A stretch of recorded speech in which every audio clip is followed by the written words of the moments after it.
6 years ago, I believed I was the happiest man in the world. My wife, Emily, and I met at a university club. I confessed my feelings for her, and we started dating.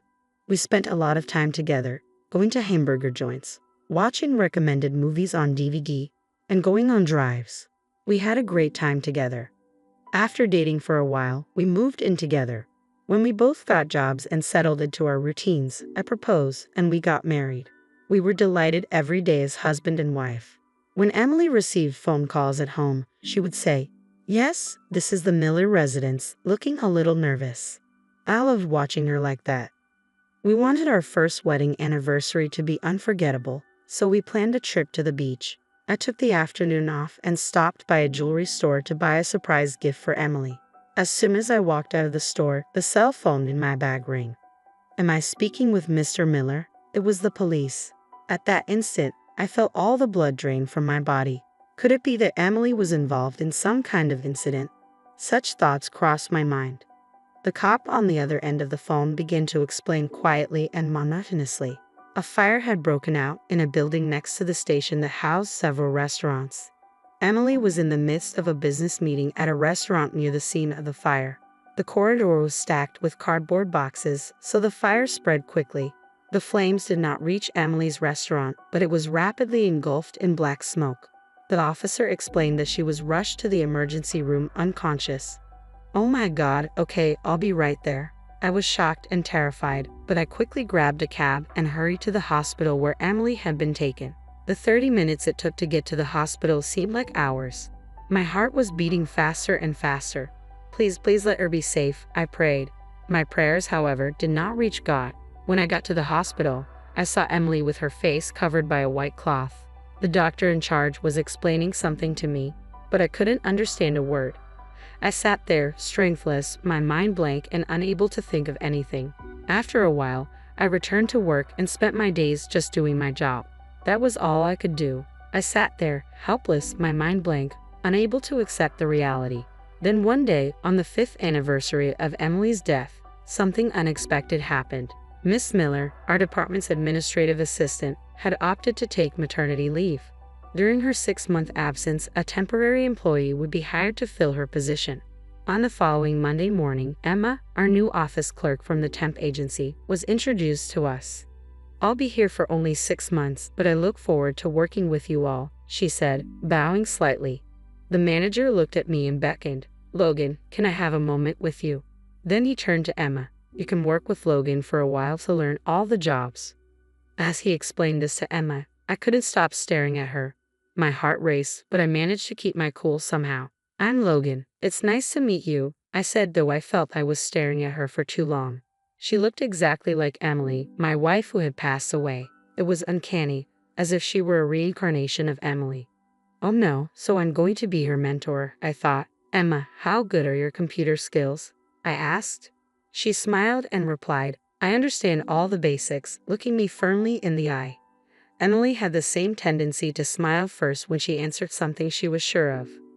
Later that evening, I saw Emma doing data entry, and our eyes met. I quickly tried to avert my gaze, but she stood up and walked over to me, smiling. "Here you go," she said, offering me candy. "You must be tired from working so hard, Logan. When you feel tired, take some glucose." Her words were eerily familiar. Emily had said something similar to me while I was working on a project at home. It hit me then. I was looking for Emily and Emma. Emma was puzzled by me. "Logan is not a difficult person to approach, but he appears sad at times, or is it my imagination?" she wondered. "When I ask him questions about his work, he is very polite, but when I ask about his family, he almost stops talking. What concerns me the most is that I have never seen Logan smile. Maybe he's going through something painful, but I shouldn't interfere in other people's private lives." Despite her resolve, Emma couldn't help but wonder how painful it must be for him to go through daily life without a smile. A month later, I arrived at work early to finish documents for the following day's joint presentation by 3 companies. I heard commotion from our department and approached the manager. "Sir, what's going on?" I asked. The manager looked distressed.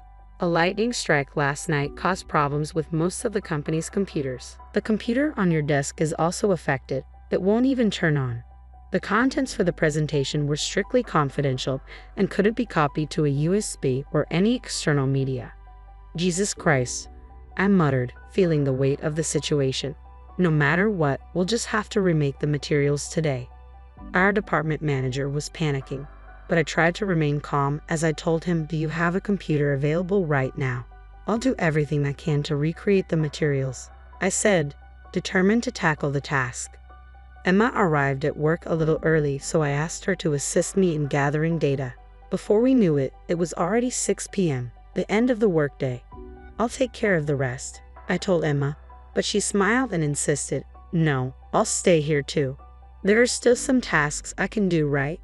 "Emma, I don't think I'll be able to finish this before midnight, so you should go home," I replied. "Any additional overtime work would breach your contract with the temp agency." "Oh, I see," she mumbled. "I understand. Then, if you'll excuse me." She walked out after punching the clock. An hour later, she returned. "Wait a minute, Emma. I thought you left," I said, surprised. Emma smiled at me and said, "It's faster if we do it together. This is volunteer work, so it doesn't count against my temp agency contract," and she stuck her tongue out playfully. "But first, let's eat something. They say you can't fight a battle on an empty stomach." She brought out fried rice, salad, and soup she had purchased and placed them on the desk.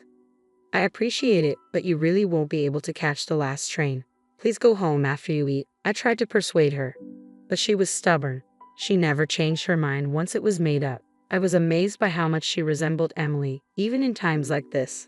I saw my wife in her. "Does this trans explanation need to include a graph, Logan?" she asked. "Yes, we must include a graph from a Chilean experiment on the strands of metals, but I'll check it later," I replied. I was thinking of having her work on the domestic data in the meantime. "It's okay, I'll do it. I understand Spanish," she said with a smile. Her Spanish skills were impressive. She even discovered a foreign website for metal experiments that I had missed and translated it into English as she proceeded. Finally, at 4 a.m., the document was completed. Thanks to Emma, we finished 3 hours earlier than I had expected. She made me 2 cups of coffee. "I'm glad it's done," she said, smiling. Then I decided to ask her something that had been bothering me for a long time. "Hey, Emma, this is a picture of my wife. Do you know her by any chance?" I showed her a picture of Emily that I had saved on my phone. She appeared shocked for a minute, but her face immediately became sorrowful, and she said with tears in her eyes, "I know her. I know her well. So Logan, you were Emily's husband." "Yes." "Were you close to Emily? Were you 2 friends?" "We've never met before, have we?" I asked. She started talking little by little. "Emily and I are cousins, and we grew up together. We spent every day together until I graduated from junior high school.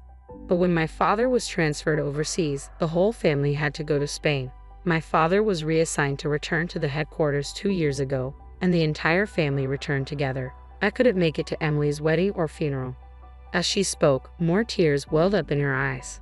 "After I came back to America, I wanted to at least visit her grave. I went to the address listed on the card to report our return, but she had already moved away." "I'm sorry I didn't realize you went all the way there." "I'm very sorry," I said, feeling a wave of guilt. Even though she had been crying, she burst out laughing as I bowed my head. "Logan, you're exactly like Emily said you were." I wondered what Emily had said about me. Emma explained, "Every time I spoke with Emily on the phone, she always mentioned you. She told me you were the most sincere and kindest person in the world."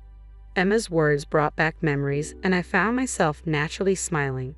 "Logan, this is the first time I've seen you smile. Thank God. I thought you were one of those people who never smiled," she said, surprised.